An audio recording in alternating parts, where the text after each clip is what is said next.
Good evening, ladies and gentlemen. Or I guess it's not evening yet, but good afternoon. Okay, too much coffee there. I am so excited to be able to sit here with this young lady next to me. Because I had the opportunity of meeting a very good friend of hers a few years ago, a gal by the name of Veronica Carlson. And Veronica has been bugging me for years to meet up with Suzanna Leigh and talk to her someday. So I was so excited when you had a chance to sign and come on and do this convention. So we're getting ready to talk about a lady that you have got an incredible story to tell. And we want to hear all about some of the people whose paths you've crossed. And I know you just recently did fun, like about a year ago as well. Yes. So we have a chance to talk about that, and hopefully have some time where you guys can ask her questions at all. So without any further ado, one of my favorite Hammer actresses, Suzanna Leigh. Supposedly someone from the hotel's coming to adjust. Okay, great. I'm going to stand outside and make sure they get the right room. Oh, you're so sweet. Thank you so much. So Suzanna, I've got to ask, probably is the one question you're asked all the time is, how in the world did you get started in this business? How did it all begin? Oh, well, I was very little, and I really wanted to go to Hollywood. Oh, I was born in England just after the war, and everything was very grey in England. I mean, it was very grey. I mean, bomb sites everywhere, you know. And that went on for years and years. And I lived in a little world of my own, because I was a daddy's girl. And I found my father dead when I was very little too. So my life was just awful. I was put into a convent by my mother, who loved her son. It was all about her precious son. So she put me in this convent. And the convent, I mean, we're talking about sort of very early 50s. It could have been 15th century, you know. I mean, there was that sort of thing. We had buckets, just to give you an idea, buckets of, I mean, it was cold in England in the winter, right? So we'd have buckets where the water was, where you got the jug, and you put the jug by your bed, a big jug, and you would use that in a bowl in the morning, and you bash the jug so that the ice would break. So we're talking 15th century. It was awful. And I was in my little world, you know. I had to make a world of my own. And it was all very spiritual and magical and bad food and, you know, and stuff like that. And so I got this thing that I was going to be a star and go to Hollywood. And Vivian Leigh, I knew my mother and father. She was a friend of my father's, actually, and he had racehorses. And he had a racehorse that later on, when I met the Queen Mother, she said, "Oh, I used to put money on your father's horse." Never said that. That was my opening line for the Queen Mother. And that was when I was talking to her, having actually broken her big toe. "Are you ready for that?" "Oh, I know you." I was so embarrassed. I sat on her toe and broke it. Anyway, so there I am having this thing, and spiritual moment about being a star. So I was like, that kept me going. I went upstairs, and Girls Annual was the girls' book. There was Boys Annual, Girls Annual, you know, comics. And there was Vivian Leigh on the front. I thought, oh my gosh. So she was a friend, so I went round. When I was 11 years old, I knocked on the door of Vivian Leigh. It's so funny, this. Well, I thought it was funny, even then. So the door opens. And the guy goes, the butler goes, I mean, that's right down there. And he said, "Yes, young lady, and who are you? What do you want?" So I said, "Oh, hello, my name's Suzanna Leigh." Well, it's not actually Suzanna Leigh yet. It will be. "Can I see my godmother? I don't know if she really is my god." You know. So suddenly I hear this voice. "Who's that, James?" "It's a young person, my lady, who wishes to see you about her name or something." So I said, "Show her in." So. Thank you. Oh, that's really going to do it. Somebody's oh, I love it. It's controlled remotely, they said. Oh, okay. So lovely. Thank you. Sorry about that. Thanks, Ron. So thank you. So she said, "Come in," and so I go in, little person. I'm 11, So I sit there. So she said, and what's your story? And she's having another vodka and tonic or whatever. And so it was gin and tonic, sorry. So I told her that I wanted to be a film star and go to Hollywood. And so she said, how old are you? So I said, 11. She said, I was 11 when I had that dream. So she said, well, what do you want me to do? So I said, well, apparently you're my godmother. I said, oh, really? I'm sort of godmother to masses of children. She said, why should I do anything for you? So I was going to be a big star. I need your name. What do you mean my name? I said, well, the Leigh bit. I got Suzanna, but I like the Leigh bit. So she said, I see. Can you act? I said, of course I can. You know, when you're 11, of course you can act. You can do anything. So she said, well, right, show me. I said, of course. What do you want me to do? She said, have you got a piece? I said, yes, Sabrina Fair. Oh, nice. Go, show me. So she's sitting like this. I'm up there. It's all very dramatic. Thank goodness Larry wasn't there. He used to scare the Bridget. Anyway, that was later. So I go up there and I do my Sabrina Fair. And she's very good. She said, you can act. Yes, you can have my name. Would you like perhaps some classes? Would you like me to teach you a few tricks? I said, I would love you. Are you sure I can? She said, well, I've been godmother for about 100 children. I don't even know what they're doing. They don't come knocking on my door. Yes, of course, you can tell everybody. I'm sure I am. I knew your father, Never Say Die. That horse was amazing for years. It popped up everywhere. It was fantastic. So Never Say Die again. So off we go. She gives me my name, cut the long story. I changed my name to Leigh, so I became Suzanna Leigh. I refused to answer to anybody who did mine. It was always Suzanna Leigh. So then I started going up I went to a drama school when I was about 10. My mother was interested in me, was nil. So she said, well, where do you want to go to school? So I said, arts educational. So fine, off I go. And that's where I was at school with people like David Hemmings and all sorts of people like that.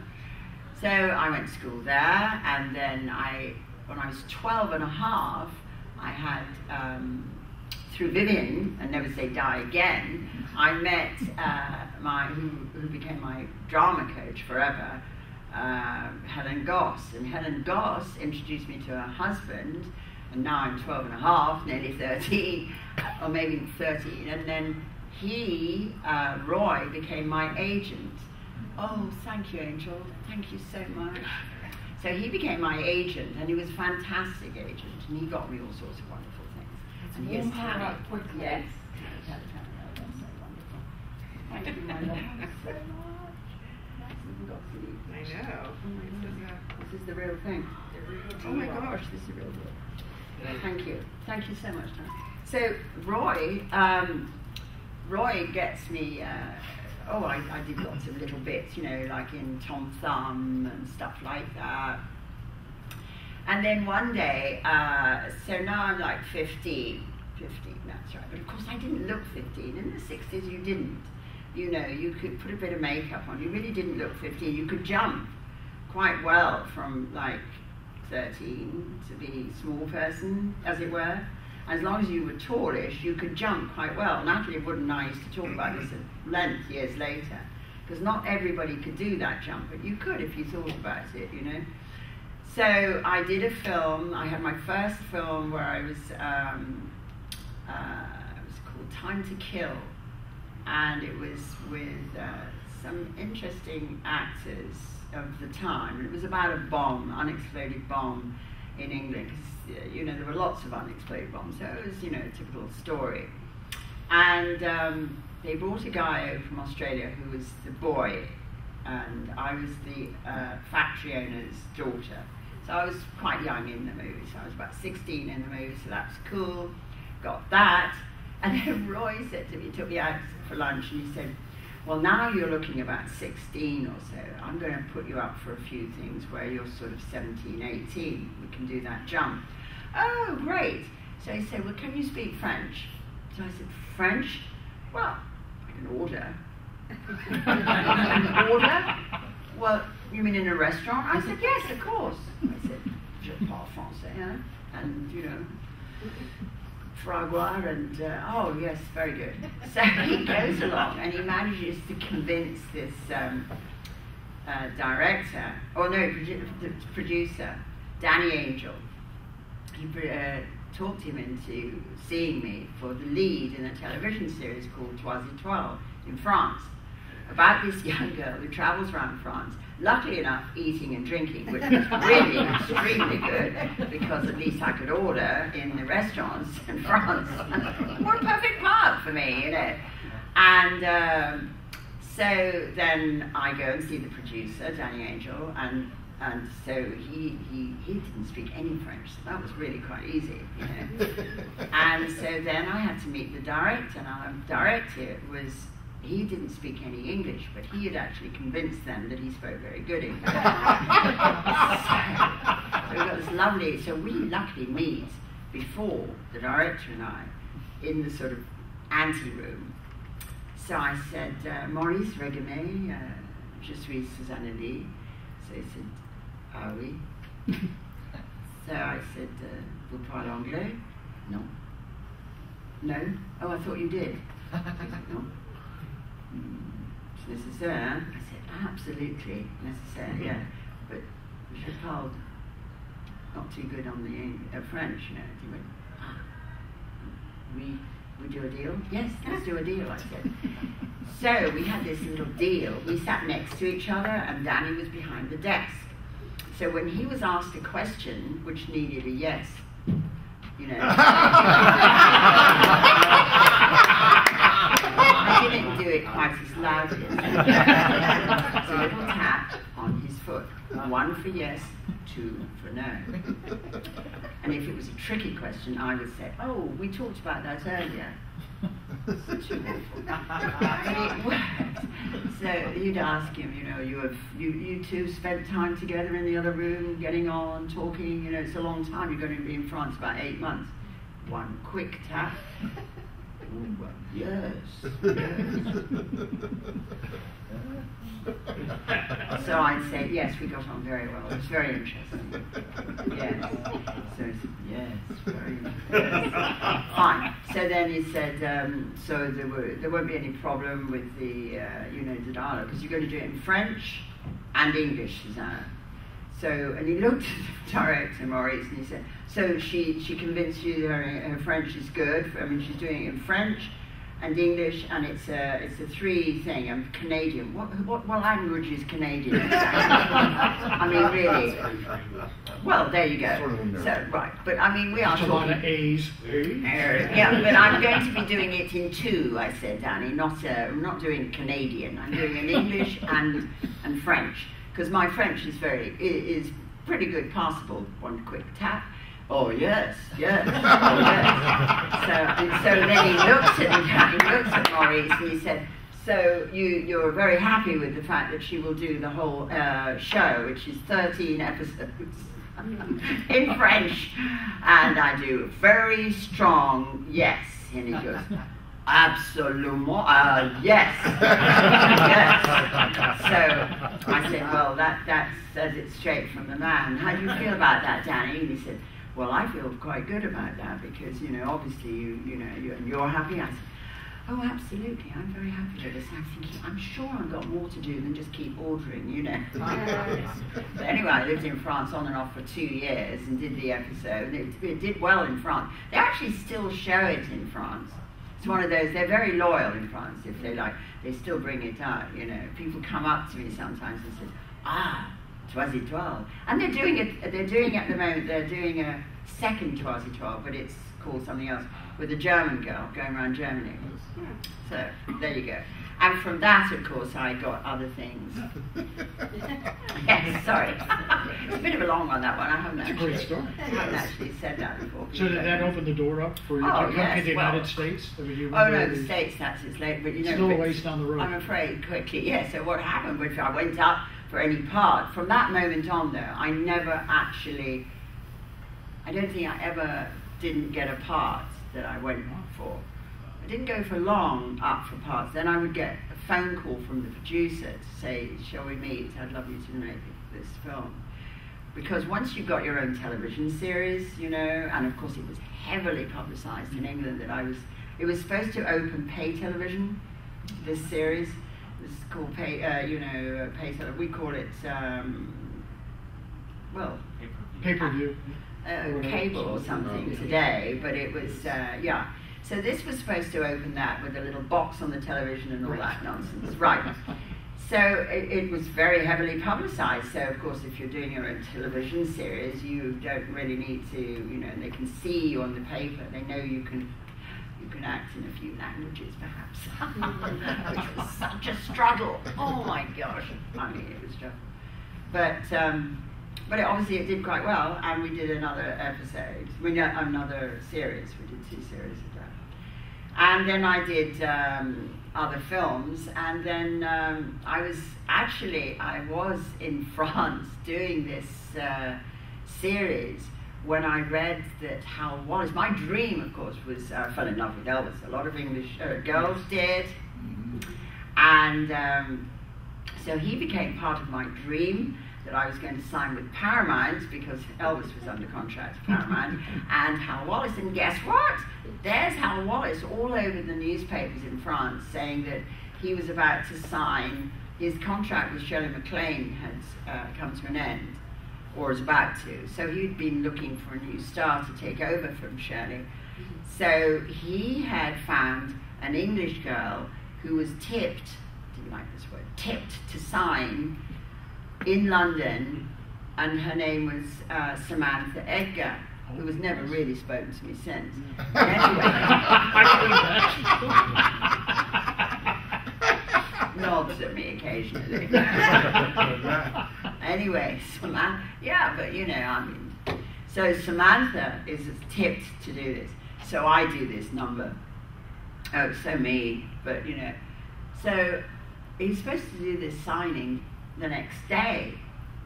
So I'm in France, so what I did was I phoned my agent up, Roy, and I said, you've got to get me an interview. He hasn't met me. I mean, really, you know. I mean, ego, no problem. Oh no, he hasn't met me. Right, he's been meeting so many, he's been doing all these, you know, tests and everything, and no, he hasn't met me. Oh, of course not, right. So Roy says to me, Suzanna, I cannot get you an interview, friends, because it's all closed. No, it isn't. I'll be there. So I go and I say to Maurice, I say, oh Maurice, je suis très fatiguée. Très. Because we'd been traveling, so my sleeping was in a car to the next location, so there was a good chance I could be really tired. And so I said, oh, mon petit, his English was dreadful. I never heard it. Oh yes, maybe once when for the interview. So I said, Maurice, I am going to bed tonight. Nobody knocks at my door. Nobody. I will put a sign, silence, outside. Absolutely. And you're not working tomorrow. You sleep. Oh, good girl. You sleep. And I was such a pain in this series. They had a T-shirt that a lot of crew used to wear called Le Petit Monstre, little monster. So I said, I'll be a Le Petit Monstre tomorrow if anybody knocks on my door.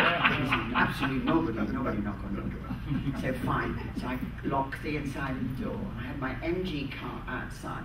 I got out the window, slid down the side of the thing, got into my car, drove to Paris, got on the plane to Paris. They came every hour, and flew to London, out of the car, shot to the Dorchester Hotel. Where's Hal Wallace and Oliver Messel's suite? Fine. Off I go, knock on the door. Only in those days would he answer the door, you know. He answers the door. Ah, Mr. Wallace, you haven't seen me. I'm here to take over from Shirley MacLaine. My name's Suzanna Leigh. I mean, really. I mean, he goes, oh, really? I've seen you before, though. No, Mr. Oh, newspapers. You've seen me in the newspapers. And he said, ah, right. Well, I've got a few minutes. Do you want to come in? Do you know why I had a few minutes? This is why she doesn't speak to me anymore. She was arriving with her lawyer and her agent avec le contract. And of course I didn't know that.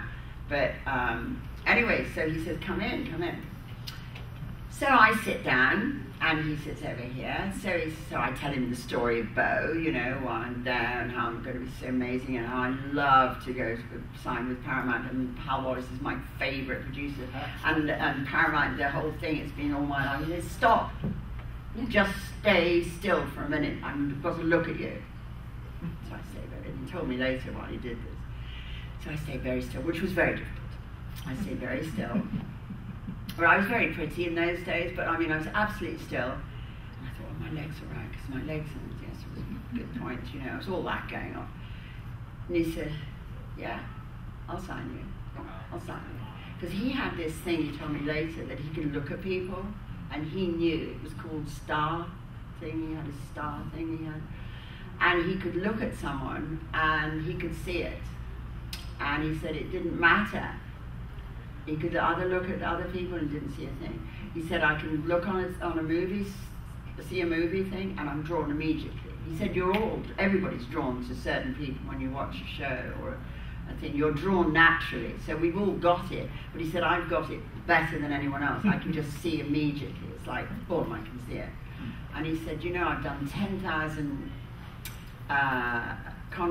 you know, what's it called when you do these, what? Screen tests, thank you. Right. Yes, about 10, all over America. I was in America, I was in here, there, and I came to England. I've done so many here, but where were you? So I thought, well, I was doing my own television series in France. Oh, right, so of course. Well, it's nice to see I won't have to build your ego up there, girl. Thank you, Mr. Wallace. So, meanwhile, she must be coming into the actual, you know, hotel. So I'm still sitting, and so he said, and the phone rings, right? So he lifts the phone up and he says hello, and it turns out, of course I know this after, he had a partner, business partner, right? And he said, yeah, no, not her, no, it's a new one. What's your name? So I said, Suzanna Leigh. Suzanna Leigh. Yeah, no, I'm fine. No, I'll do a 7-year contract. Boom, straight away I go, oh, I'll be non-exclusive. He said, oh, no, we're going to have a bit of trouble with this one. I know, it's the one, I know. Okay, speak to you later. A bit of trouble with you are we going to have? So I said, well, I don't think 7 years. He said, you'll be doing a 7-year contract. And he said, I will make you into a major star. My big major star, I was supposed to be a major star, was to make, and a film called Barefoot in the Park was written for me. Mm-hmm. Thanks to Charlton Heston, that was squashed. And I was supposed to make another film with Elvis and loads of other movies. But it was the start. So meanwhile, so I'm like, oh my gosh, I've done it. So excited. The door goes. And he went, a little bit of a problem here. So I said, a problem, Mr. Wallace? Later I called him Uncle Hal. I thought that was a very good move. So there's no problem there, right? Uncle Hal. So he said, yeah, just stay, hang on, I'll put you in another room. Very large suite, this, on the Messel suite, huge little rooms here and there. So he said, actually no, I'll deal with it all on that outer, I'll stay there. So off he goes. Well, of course, apparently he goes out, so of course I don't know any about this, I hear later. He goes out and she's got this contract and everybody goes, sorry, I'm sorry for you, you know, all that. I found her, but I'm so sorry for dragging you here and everything. Wish you luck, diddly-dee, and all that. I know. So they leave, can you imagine? So they leave, and he comes back, he was very fast. I mean, he came back like it's like nothing, you know. I would have been devastated if I had. He comes back, now, okay, so I want you to come out to dinner tonight with my sister, Minna Wallace, who's very important in Hollywood. And I said, I pop up. I'm so sorry, Mr. Wallace, I won't be able to do that. He said, no, that's a word you need to get out of your language straight away. Never tell me you cannot do something. It's yes, Mr. Wallace, not you can't, Mr. Wallace. This is a new language for you. So I said, well, no, actually, Mr. Wallace, I really do. I have to get a plane. A plane? Where are you? What's more important with your contract at Paramount? I said, I am actually making that television series too. I have to be there. And I'm not supposed to fly. Because I'd signed a contract saying I wouldn't fly. So he said, okay, I'll send a car. I've got a car downstairs. I've got my car. Okay, he said, fine. Are we a deal? I said, we're a deal. I'm so excited. So he said, go, run. No, careful. That was my Hollywood stuff. So he announced it the next day. It was so fun. So I rushed to Paris. I get on the plane. I jumped. Everything was perfect. So Roy, I did it. I've done it. You can't. Never mind. Bye. On the plane. So I climb up the thing because I couldn't be seen. Oh, it's covered in bracken, you know. Get into it. I was exhausted. So the door, you know, you're on set, Madame le Petit Monstre. Oh no, I'm very sweet today. So I go downstairs. So it's all over the news. How Wallace has found the new girl. Her name is Suzanna Leigh. So, of course, they come and say to me how amazing this is. So I said, well, yes, I guess it was all that newspaper stuff they must have seen. But, you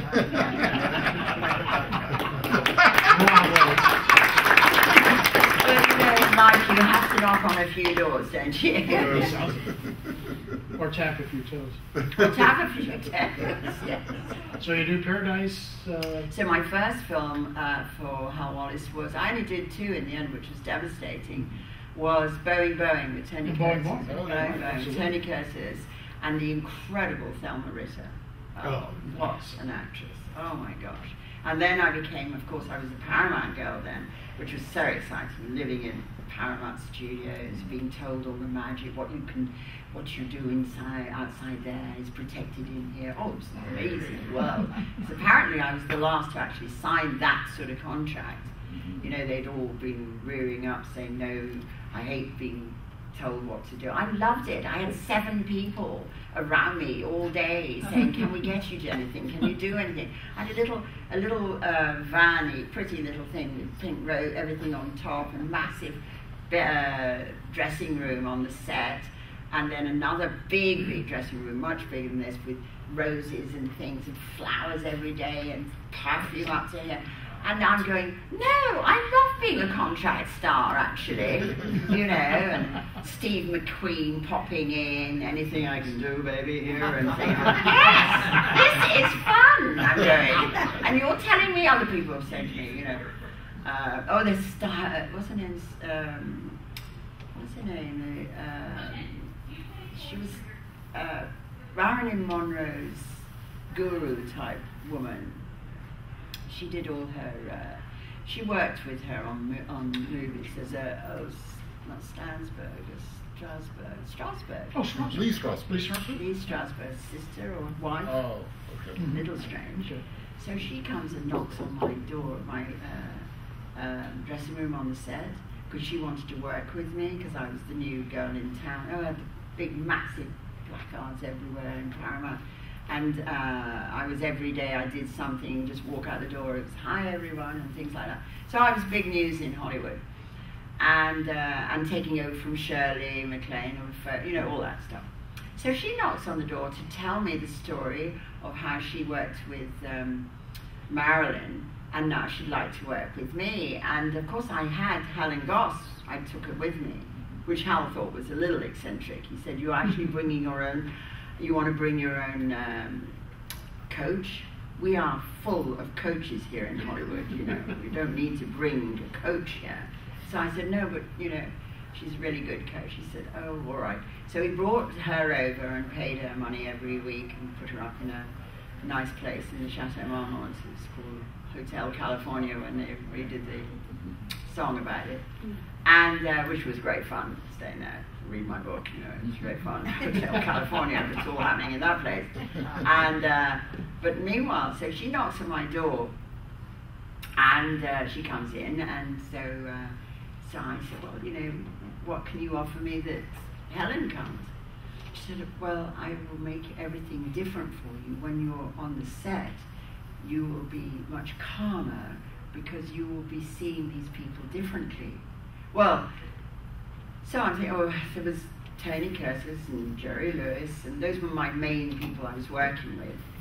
And she said, well, every time you look at, every time Jerry Lewis takes you in his arms or he looks at you, you don't see Jerry, you see Pluto. Pluto? Oh, I see. And of course, Tony would be Mickey. Right. So I'm going, do you know, it's been really interesting, and thank you so much for having me around here, but I think we might need to go speak to someone else. I couldn't wait to knock on Tony's door and say, hi, Mickey. Tony's, what? Did she tell you that? Because they all came and said, oh, what was she saying? What was she saying? And she's nuts. I said, well, you're Mickey. And he said, what's Jerry? Pluto. Of course he's Pluto. Why wouldn't he be? He's nuts. So he was nuts on that film. He walked up to Tony one day. I mean, it was very difficult between Tony and Jerry.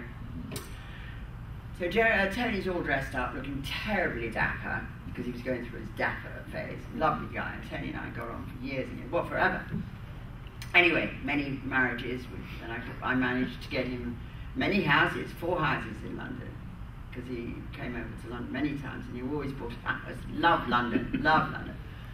Anyway, so at this particular time, Joe is sitting down. Jerry walks in the door to talk about the scene, walks straight up to Tony, gets hold of Tony's tie and cuts it right off.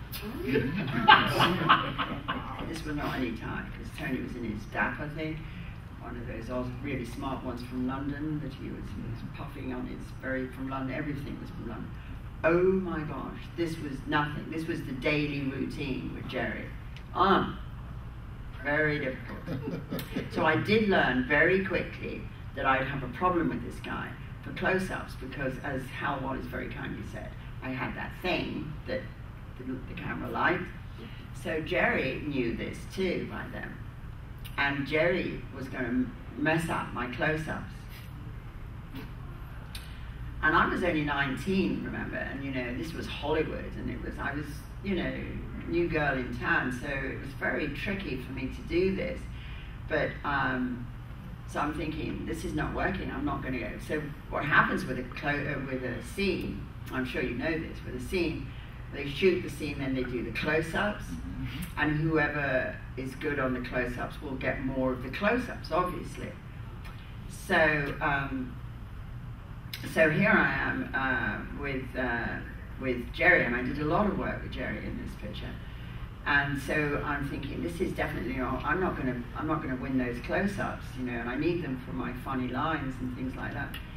So I phoned up why I have to make it. So he's standing by the side of the camera. This is why I knew it was going to fail.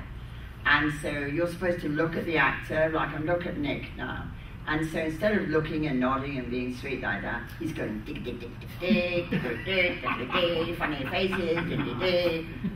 Or the worst one, what he did is, I'm standing ready, and we're about ready to shoot. Okay, can everybody come on the set? Jerry, if you mind coming up, and he got on a bike, a pedal bike. He rode straight in and smashed straight into some people, obviously hurting them. Well, of course I was put off. Of course I was. People were on the floor. So that had to stop for a few minutes. And this is what I'm dealing with. So I walked off the set. That's the thing you do, is you walk off the set. When in doubt, you walk off the set. I'm in my room. She was called a Petit Monster problem. You have to create this stuff. I don't think it works. Well, no, it does work big time now. But I mean, it was all that going on. So, Leigh, can I speak to you? Yes, of course, come in. So I said, I'm not doing that. Well, I'm not doing the scene anymore with Jerry. I'm speaking to Mr. Wallace. Oh, Frank, come back in a minute. So I phoned up and I said, Uncle Hal, can I speak to you? Of course. What's going on? I've just heard. So you walked off the set. So why are you walking off the set? I'm not doing that. Can I do, can you put a cross on the side of the camera for me? He said, you can do that? I said, of course I can do that. I've worked with Klaus Kinski.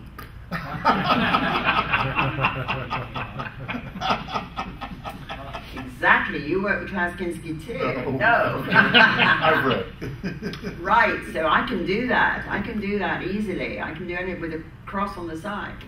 So he said, okay, you do that, I'll have him off the set.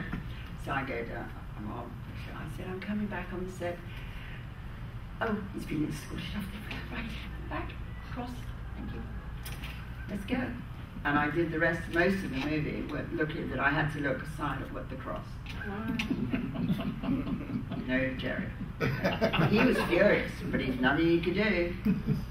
Was he jealous of you? Well, it's all about who's going to get the best close-up. It's business, isn't it? But he's a jerk anyway. No, I mean, really.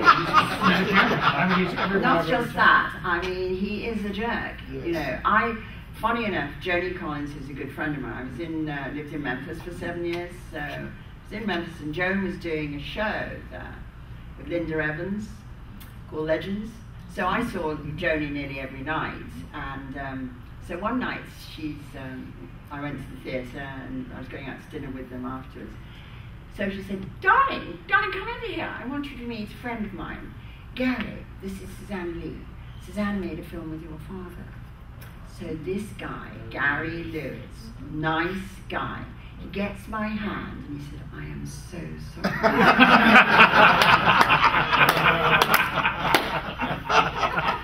I am so sorry. He said it twice. So I'm going, I'm so sorry, I don't really know you. He said, I always like to apologise to anybody that's worked with my father. I'd like to get that out of the way first, and then we can go from there. So I said, my God, how awful. How many people have you done this to? How long have you been doing this? I thought, instantly I'm thinking, child abuse and all that. So he said, since I was 12. Oh my God. I said, since you were 12, how old are you now? 35. Oh my God, this is dreadful. I said, oh, but come on, Gary. Somebody must have said, hey, he was a cool guy. He said, well, there was one guy, but he was on his payroll. That's the sort of guy we're talking about. You know when he used to do those telephones? Thank you, darling. So he used to do those telephones, and I had a couple of fans who were in wheelchairs, and they were big fans of his. So, of course, I never said anything against him, but they used to like Boeing and all that. So I said, oh, say hi to Jerry when you said, because they were queuing up, he pushes because it was about to rain to get in. So I thought, there you go, Jerry. That's you. Yes. No camera there, so, they're going, Jerry, can you sign? Not now. Nice guy. Now he's in a chair himself, isn't he? Oh dear. I know, it's awful, isn't it? But it's called retribution in the South. It's a touch of retribution in the South. Northern aggression. There you go. Well, I want to jump up a little bit because I know we're getting close to the time. Oh, you're doing fine. You're doing fine. But I do want to jump up to a film that had a big influence on me growing up. Oh yeah, I know. I'm going to scare you with this one.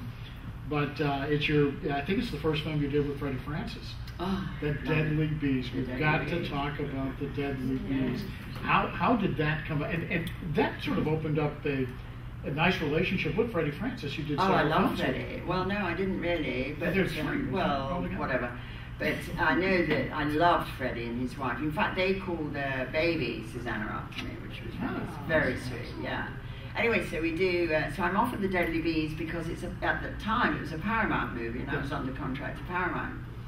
I was in London waiting for my big films I'm supposed to be doing in Hollywood when that was going on. And that nobody could believe that Charlton Heston would do that. The reason Charlton was so against me was because England had turned him down for Golden a Cartoon in England. So he had to take it to Ireland. So he said, the next limey, and he was the head of the Screen Actors Guild, he said, the next limey that walks in the door, bang, bang, bang, I'll bash him into the floor. I mean, really, you know, take up gun shooting instead. Which he did, I know, but never mind. He died a bad day. Retribution again. But anyway, so I'm waiting there and I get offered this. But the great thing for me about the Bee film, to start with, it became fun, was the fact that my name was up there big time. So that was really exciting. So it's where your name is and close up. And of course, Freddie Francis, what a great cameraman. So now we're talking, I was very, very happy with that. So I knew I'd be shot really well. That's very important. And I get on very well with animals and things, I mean, really well. So I have this, so that I've got to tell the story about the bees. Please do. Please so do. funny. So everything's great. Everybody's, you know, we meet everybody and things like that. So these bees, right, these are big bees, and they come over from Australia, and they have the dressing room next to mine. 2 million bees were brought over for this movie. All right, so they're in the dressing room next to mine. I hadn't met them yet, but this was all right. So this was to come later, but I knew this was something I had to deal with. But that's fine. I was, you know, but the beekeeper gave us this talk. So we're all sitting like you. But everybody who was making the on this film had to come for this, to be ready to deal with these particular, who were nice bees. These are nice bees. It was the first thing when they were nice bees from Australia. They weren't bees that did, you know, stingings and things like that. These are nice bees. So he's going on about all these wonderful bees. So then he said, there's only a few things you need to know about bees. So then once you've got this sorted out, they're just lovely.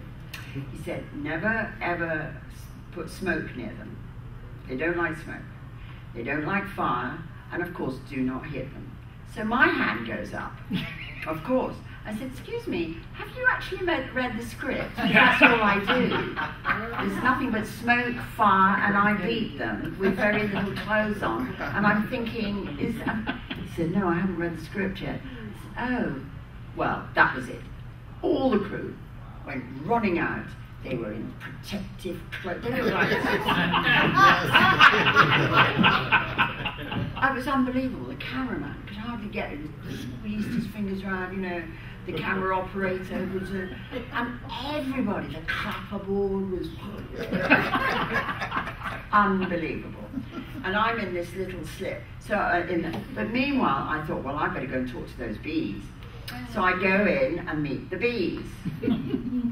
So I said, every morning I would knock on the door, I'd open the door and I'd say, morning boys, we're going to work today. And I don't remember, I might be hitting near you, but if I do accidentally hit you, it's just an accident. Bye, darlings.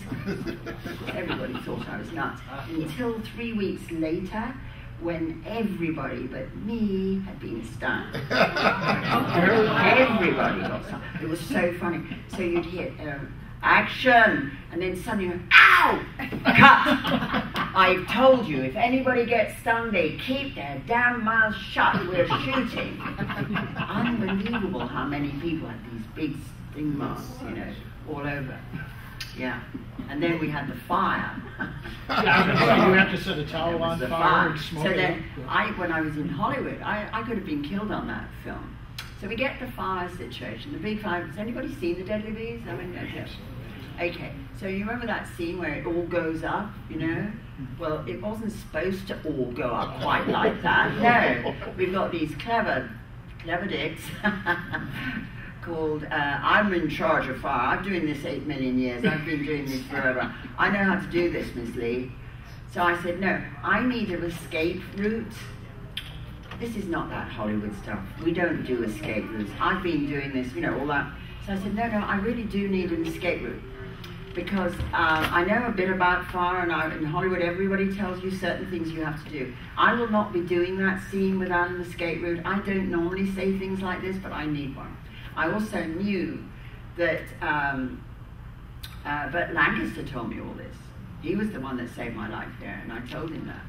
I mean, he said, when, you know, I used to ask people, can you give me a tip or a trick, you know, in life, or rather movies or something. And everybody came up with really amazing ones sometimes, you know. Of course, Vivian gave me lots, but anyway, so Bert was about when you're working with fire, certain things to do. He said, you soaked. You don't just wet your clothes. You are soaked. They are soaked. You put on soaking clothes. That's for starters. You always have an escape route. You don't listen to what they've done 8 million times. Or 7. And he did the whole 8 and 7 million times, the same routine, you know, and I thought, oh, he must have been speaking to Bernard. And so eventually they had to build a little, tutting and butting, you know. They built this tiny little escape route for me at the top of the stairs, because I come down the stairs, fine. I'm soaked clothes. Well, of course, the flames go up, and they had all this stuff. Damn thing got stuck, didn't it? Oh. Oh. The whole, I got out, but the whole damn set went up. Fire engines everywhere. The whole set went up, yes, and part of the studio was burnt. Yeah. Of course, they were like, oh, this has never happened before. I've been doing this 8 million years. Not in Never 7 gets million stuck. years. Yeah, right, 7 million years. Like, oh, right. Mm. And the whole of my legs, at the front of my legs, were all singed and everything. Oh, yeah. And I was wearing, it was so funny. So I had soaking clothes, but they were that tiny, they'd sprung. Yes. What was poor Freddie doing? It's the most... Well, he was in the better place, you know, behind the camera. No, it was no problem. They all got out, of course. And I was struggling down. Can anybody help me down here? I can't get off the side. You know, you built the thing, but you forgot to give me ropes. Yeah. But I'm going to say one thing, and then I'm going to see if some folks have some questions. Sure. There's one thing about the Deadly Beast. It was one of my old-time favorites growing up. Every time they showed it, I was yeah, and CBS showed it a lot. Yes, I know. First time I went to Memphis, I found that. I guess it was 1978 when they made The Swarm. They made that big, deadly killer bee movie that was just a total disaster. And I remember friends of mine coming back just shell-shocked from that movie. And I said, you've got to see The Deadly Beast. Well, if you want to see a really good bee movie, this is the one to see. It's still the best. Does anybody, we just have a few minutes left because we're going to run a little over because they ran a little over on us. But to ask a question, go ahead. Ask Suzanna, Leigh. I was going to ask about the Lost Continent. Yes, sure. Working on that.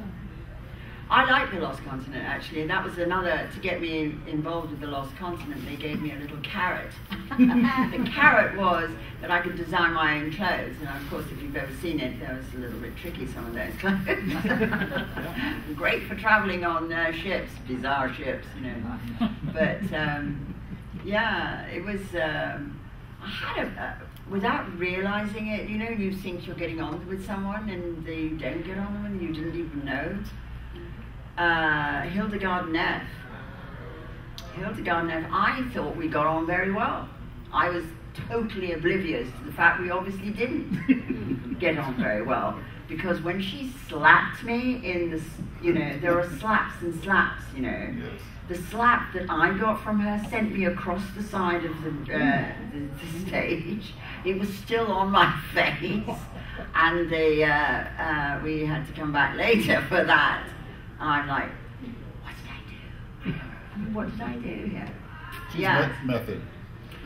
Oh, well, yeah. That was odd. But, no, my best friend was in that movie, Tony Beckley, and Benny Carruthers, who used to bring the Stones and everybody on. Oh, it was a great fun movie to make. Anyone else? Now's your chance. One-on-one with Suzanna, Leigh. Oh, thank you. Talk a little bit about the filming of that scene where the storm comes up and the ship there. Oh yes, well it was filmed, the Lost Continent was filmed mostly in the biggest tank in Europe. So, and I'm talking about massive, you know, people came over to use that tank, you know, for the Titanic stuff and things like that. So any big things you needed, where you're up and down and you've got that whole sort of world, then it was this tank. But you see, it's quite scary to work in that tank because you've got those fire engine people have all these big water things they spray on you. That's awful to work with those, you know, because they hit you backwards, you know. It's like, yeah, it's quite something. We were in that water for days and days. There's something bizarre or going to work in the morning and going and standing under, getting your makeup put on. As a makeup artist, you know, get your makeup put on and your hair done, and then you stand under a shower. And you get paid for it. And you think, how strange is this? Well, anyway, thank you so much for coming, and gosh, I feel warm now. This is a very cold room. It is a cold room. And there's a lot we didn't get a chance to talk to Suzanna about. But we will be meeting again tomorrow morning with Caroline Monroe talking about Hammer Days. some Hammer Days. The So Hammer Days. that's why I didn't get to the Hammer film.